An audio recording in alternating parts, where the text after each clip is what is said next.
தூத்துக்குடி மாவட்டம் திருச்செந்தூர் சுப்பிரமணிய சுவாமி கோவிலுக்கு வரும் பக்தர்கள் கடலில் புனித நீராடிய பின்னரே சாமி தரிசனம் செய்வது வழக்கம்.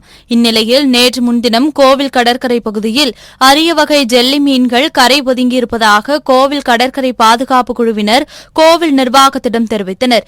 இந்த ஜெல்லி மீனானது பக்தர்கள் உடலில் பட்டால் அரிச்சல் போன்ற தோல் வியாதிகளை உருவாக்கும் என்று கூறப்படுகிறது. இதனால் பக்தர்கள் எச்சரிக்கையாக குளிக்க வேண்டும் என நேற்று கோவில் நிர்வாகம் தரப்பில் தெரிவிக்கப்பட்டிருந்தது.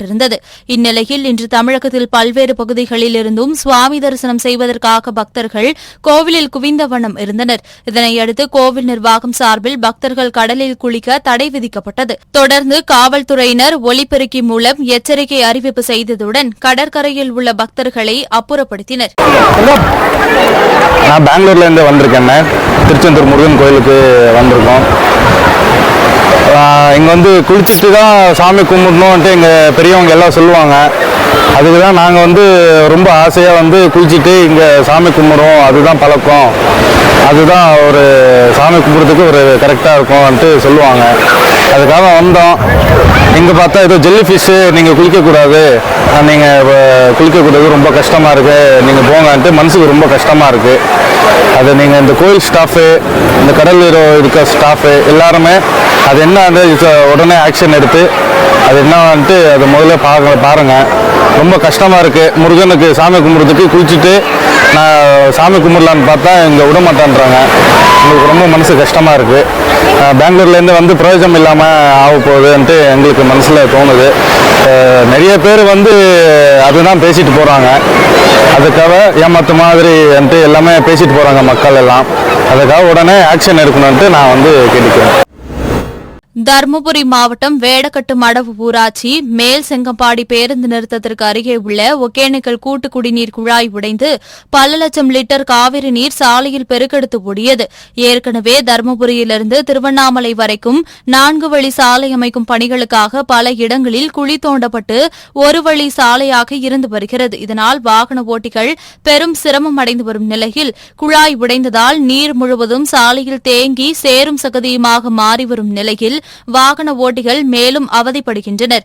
மேலும் இந்த நிலையில் சிட்டிலிங், கோட்டப்பட்டி, பெரியப்பட்டி உள்ளிட்ட 6 ஊராட்சிகளில் வசிக்கும் மக்களுக்கு குடிநீர் விநியோகம் இன்றி தவித்து வருகின்றனர். எனவே துறை சார்ந்த அதிகாரிகள் உடைந்த குழாயை சரி செய்து பொதுமக்களுக்கு குடிநீர் வழங்க அப்பகுதி மக்கள் கோரிக்கை விடுத்துள்ளனர். ஈரோடு மாவட்டம் சத்தியமங்கலம் அடுத்த கும்டாபுரம் கிராமத்தை ஒட்டியுள்ள வனப்பகுதியில் கடந்த மாதம் 22ஆம் தேதி தாளவாடி வனத்துறையினர் ரோந்து பணியில் ஈடுபட்டிருந்தனர். அப்போது வனப்பகுதியின் உள்ளே தந்தங்கள் வெட்டப்பட்ட நிலையில் யானை ஒன்று இறந்து கிடந்தது. இதனை கண்ட வனத்துறையினர் தாளவாடி வனச்சரகர் சிவக்குமாருக்கு தகவல் அளித்துள்ளனர்.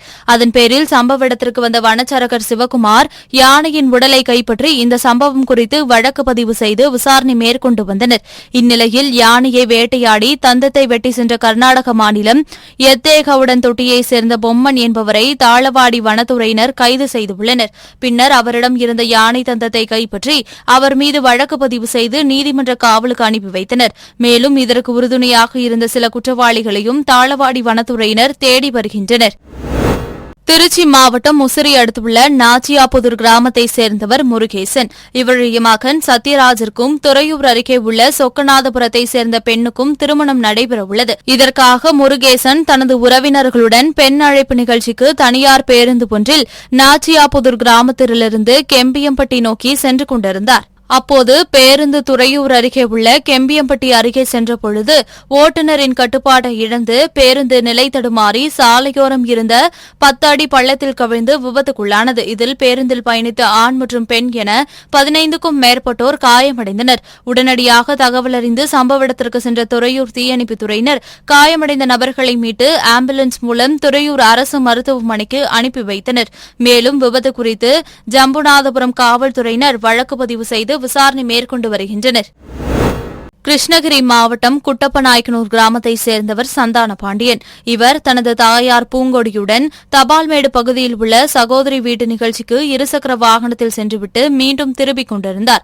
அப்போது குட்டப்பநாயக்கனூர் நோக்கி சென்று கொண்டிருந்தபோது பயனூர் என்ற இடத்தில் அதிவேகமாக வந்த தனியார் கல்லூரி பேருந்து இருசக்கர வாகனத்தின் மீது மோதிவிட்டு நிற்காமல் சென்றது. இதனை கண்டு அங்கிருந்தவர்கள் பேருந்தை துரத்தி பிடிக்க முயற்சி செய்தும் பேருந்து நிற்காமல் மின்னல் வேகத்தில் சென்றது. இந்த விபத்தில் சந்தான பாண்டியன் பாண்டியனுக்கும் பூங்கொடிக்கும் பலத்த காயம் ஏற்பட்டது. இந்நிலையில் இந்த விபத்து தொடர்பான சிசிடிவி காட்சி சமூக வலைதளங்களில் வெளியாகி பரபரப்பை ஏற்படுத்தியுள்ளது. தூத்துக்குடி மாவட்டம் திருச்செந்தூர் சுப்பிரமணிய சுவாமி திருக்கோவிலுக்கு தினந்தோறும் ஏராளமானோர் சுவாமி தரிசனம் செய்ய வருகை தருகின்றனர். அவ்வாறு வரும் பக்தர்கள் வாகனம் நிறுத்துவதற்கான வசதி இல்லாததால் வாகனங்களை சாலையோரங்களில் நிறுத்திவிட்டு செல்கின்றனர். மேலும் நகர பகுதிகளில் வீடுகளின் முன்பும் பக்தர்கள் வாகனங்களை நிறுத்தி செல்வதால் அப்பகுதி மக்கள் அவதிக்குள்ளாகியுள்ளனர். எனவே திருச்செந்தூருக்கு சாமி தரிசனம் செய்ய வரும் பக்தர்களின் வாகனங்களை நிறுத்துவதற்கு ஏதுவாக வாகன நிறுத்துமிடம் அமைத்துக் கொடுக்க வேண்டும் என்று பொதுமக்கள் கோரிக்கை விடுத்துள்ளனர். திருச்சியிலிருந்து பயணிகளை ஏற்றிக்கொண்டு பரமக்குடி நோக்கி சென்று கொண்டிருந்த அரசு பேருந்து சிவகங்கை மாவட்டம் காரைக்குடி வந்தடைந்த நிலையில் பழுது ஏற்பட்டது. இதனால் பயணிகளுடன் பணிமனைக்கு பேருந்து கொண்டு செல்லப்பட்டு பழுது சரி செய்த பிறகு மீண்டும் பேருந்து அங்கிருந்து கிளம்பியது. பின்னர் சிறிது நேரத்தில் மீண்டும் பழுதானது. இதனால் மீண்டும் பயணிகளுடன் பணிமனைக்கு அரசு பேருந்து திரும்பியது. பேருந்தில் வந்த பயணிகள் நடுரோட்டில் இறக்கிவிடப்பட்ட நிலையில் முதியவர்கள், கைக்குழந்தைகள், ஆண், பெண் உட்பட பயணிகள் நீண்ட நேரம் காத்து கிடந்ததால் மிகுந்த சிரமம் அடைந்தனர். பிறகு பேருந்து இயக்க முடியாது என தெரிந்த பிறகு மாற்று பேருந்து மூலம் பல மணி நேரம் கழித்து பயணிகள் அனுப்பி வைக்கப்பட்டனர்.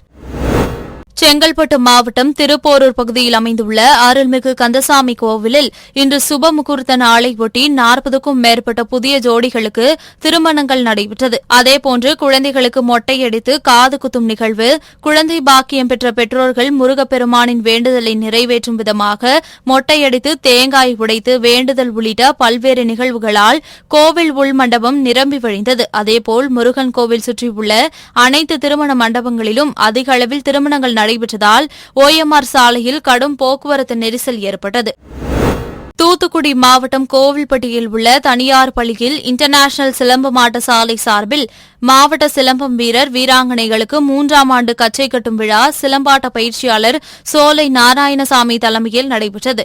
இதில் சிறப்பு அழைப்பாளராக தனியார் பள்ளி செயலாளர் ரத்னராஜ் மற்றும் தலைமை ஆசிரியர் பிரபு ஆகியோர் கலந்து கொண்டு சிலம்பாட்டத்தில் வெற்றி பெற்ற வீராங்கனைகளுக்கு கச்சையை கட்டிவிட்டு சான்றிதழ்கள் வழங்கி வாழ்த்துக்களை தெரிவித்தனர். தருமபுரி மாவட்டம் பாப்பிரெட்டிப்பட்டி அடுத்த மோளையானூர் கிராமத்தைச் சேர்ந்த கருணா 2002ஆம் ஆண்டு நடைபெற்ற காவலர் தேர்வில் தேர்ச்சி பெற்று வேலூர் கோட்டை காவல் பயிற்சி பள்ளியில் பயிற்சி பெற்றார். பின்னர் இவர் தேன்கனி கோட்டை காவல் நிலையத்தில் பணி செய்து வந்த நிலையில் கடந்த 2023ஆம் ஆண்டு உடல்நலக் குறைவால் உயிரிழந்தார். இந்நிலையில் இவருடன் பயிற்சி பள்ளியில் பயிற்சி பெற்ற சக காவலர்கள் ஒன்றிணைந்து அவரது மகன் விஜய் ஆதித்யா அஞ்சல் வங்கி கணக்கில் 12 லட்சம் ரூபாய் வைப்பு நிதி மற்றும் மனைவி லைலாவிடம் 3,75,600 ரூபாய் குடும்ப பராமரிப்பு செலவுக்கு நிதி வழங்கினர். மேலும் கருணாவின் திருவுருவப் படத்திற்கு மலர் தூவி மௌன அஞ்சலி செலுத்தினர். காவலர்கள் சமூக வலைதளங்கள் மூலமாக ஒன்றிணைந்து மாதம் தாங்கள் சேமித்து வரும் பணத்தில் சக காவலர்களின் குடும்பத்தினருக்கு நிதி கொடுத்து வரும் சம்பவம் பல்வேறு அமைப்பினரிடையே பாராட்டை பெற்றுள்ளது.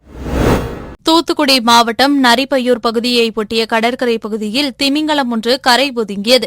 இதுகுறித்து மீனவர்கள் அளித்த தகவலின் அடிப்படையில் சம்பவ இடத்திற்கு சென்ற தூத்துக்குடி வன உயிரினை சரகத்தைச் சேர்ந்த அலுவலர்கள் திமிங்கலத்தை மீட்டு மீண்டும் கடலில் விட்டனர். அவ்வாறு கடலில் விடப்பட்ட திமிங்கலம் கடற்கரையோரம் சுற்றி வந்தது. இந்நிலையில் வேறு 2 திமிங்கலங்கள் கடற்கரை பகுதியில் தென்பட்டன. கரை ஒதுங்கிய திமிங்கலம் மற்ற 2 திமிங்கலுடன் சேர்ந்து ஆழ்கடலுக்கு திரும்பியது. தேனி மாவட்டம் கம்பம் அருகே உள்ள குள்ளப்ப கவுண்டன்பட்டியைச் சேர்ந்தவர் கூலி தொழிலாளி கிருஷ்ணகுமார். இவருக்கு ஆனந்தி என்ற மனைவியும் 1 வயதில் ஆண் குழந்தையும் உள்ளனர். இவர் கடந்த 15ஆம் தேதி குள்ளப்ப கவுண்டன்பட்டி மேற்கு தொடர்ச்சி மலை அடிவார பகுதியில் உள்ள தோட்டத்தில் கூலி வேலைக்கு சென்றபோது பரிமலா என்பவரின் தோட்டத்தில் மின்வேலியில் சிக்கி உயிரிழந்தார். இந்நிலையில் சட்டவிரோதமாக அமைக்கப்பட்ட மின்வேலியில் இறந்த கிருஷ்ணகுமார் இறப்பிற்கு நீதி வேண்டும், தமிழக அரசு உரிய நஷ்டீடு வழங்க வேண்டும், சட்டவிரோதமாக மின்வேலி அமைத்தவர்கள் மீது நடவடிக்கை எடுக்க வேண்டும் என்றும் கூறி கிருஷ்ணகுமார் குடும்பத்தினர் மற்றும் உறவினர்கள் தேனி அரசு மருத்துவக் கல்லூரி மருத்துவமனை பிரேத அறைக்கு முன்பு ஆர்ப்பாட்டத்தில் ஈடுபட்டனர். இதனால் அப்பகுதியில் பரபரப்பு ஏற்பட்டது. என் பேர் ஆனந்தி. என் கிருஷ்ணகுமார் எங்க வீட்டுக்காரரு. எனக்கு ஒரு 1.5 வயசுல குழந்தை இருக்கு. வேலைக்கு போனாரு.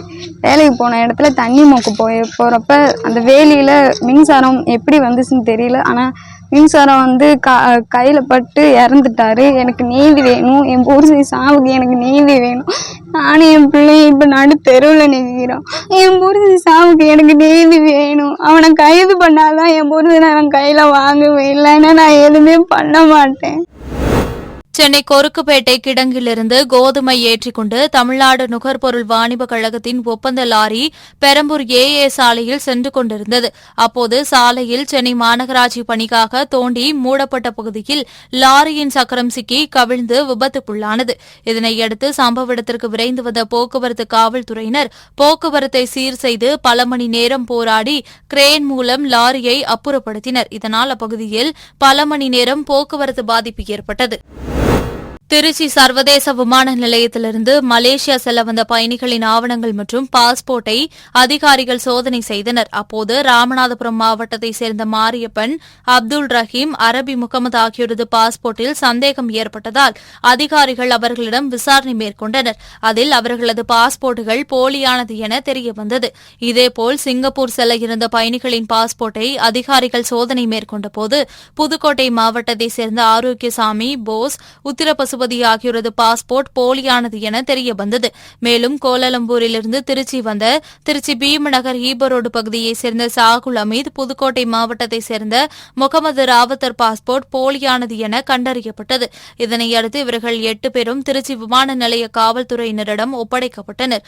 அவர்கள் மீது காவல்துறையினர் வழக்கு பதிவு செய்து கைது செய்தனர். தொடர்ந்து யார் அவர்களுக்கு பாஸ்போர்ட் தயார் செய்து கொடுத்தது என்பது குறித்தும் தீவிர விசாரணை மேற்கொண்டு வருகின்றனர்.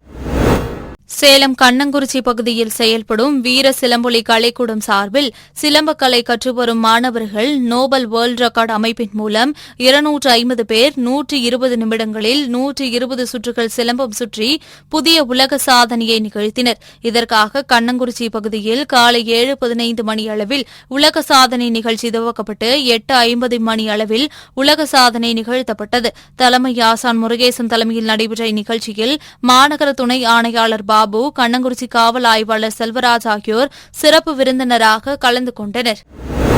தூத்துக்குடி திரவியபுரத்தைச் சேர்ந்தவர்கள் உதயகுமார் பாலசுந்தரி தம்பதியினர். இவர்கள் இருவரும் தங்களின் மகள் திருமண நிகழ்விற்காக உறவினர் வீடுகளுக்கு சென்று திருமண அழைப்புதல் கொடுத்துவிட்டு இருசக்கர வாகனத்தில் வீட்டுக்கு திரும்பி சென்று கொண்டிருந்தனர். அப்போது அமெரிக்கன் மருத்துவமனை மெயின் ரோட்டில் செல்லும்போது பாலசுந்தரி பின்னால் உட்கார்ந்து போனில் பேசியபடி வந்த நிலையில் பின்னால் இருசக்கர வாகனத்தில் வந்த 2 இளைஞர்கள் பாலசுந்தரியின் கையில் இருந்த செல்போனை பறித்து சென்றுள்ளனர்.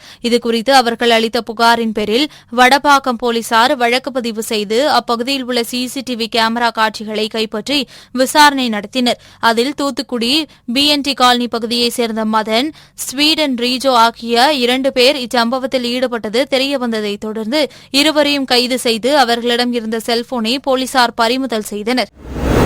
விழுப்புரம் மாவட்டம் பணமலைப்பேட்டை அரசு மேல்நிலைப் பள்ளியில் 1998, 1999 ஆண்டு 10ஆம் வகுப்பு பயின்ற மாணவர்கள் வெள்ளி விழாவை விமர்சையாக கொண்டாடினர். முன்னதாக முன்னாள் மாணவர்கள் தங்களுக்கு கல்வி கற்பித்த ஆசிரியர்களுக்கு சந்தன மாலை அணிவித்தும் கேடயம் வழங்கியும் சிறப்பித்தனர். பின்னர் தாங்கள் கல்வி பயின்ற பள்ளி வளர்ச்சிக்கு உதவிடும் வகையில் நிதி உதவி வழங்கினர். தொடர்ந்து முன்னாள் மாணவர்கள், ஆசிரியர்கள் என அனைவரும் தங்கள் அன்பை பரிமாறிக்கொண்டு குழு புகைப்படம் எடுத்துக் கொண்டனர்.